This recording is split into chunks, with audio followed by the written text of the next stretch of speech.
低买高卖是每个进入市场的人的愿望，动态平衡持仓就是解决这个问题的。举个例子，就是保持现金和股票始终是50%比50%，当价格下跌的时候就买入一些，当价格上涨的时候就卖出一些。这样做，通过低买高卖维持仓位比例的均衡，即使价格经过一定时间的震荡又回到原位，也可以获得波动的收益。现在我们就设定一些参数，让 Stock Tuning AI 帮我们生成程序，对友邦保险1299HK 进行回测计算。设定参数如下：检查间隔，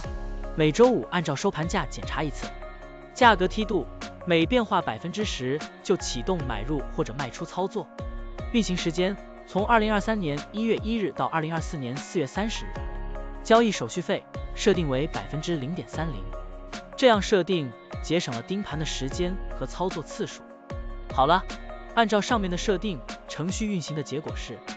累计交易7次，期末持仓价值81454.65元，盈利负18.55%，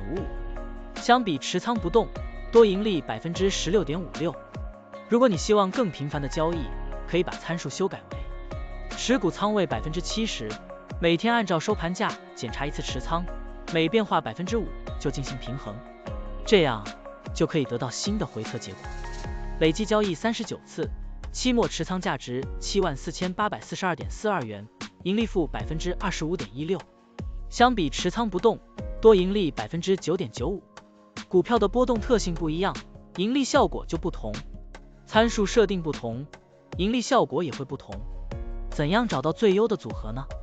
请评论区留言，让 Stock Tuning AI 来帮助你。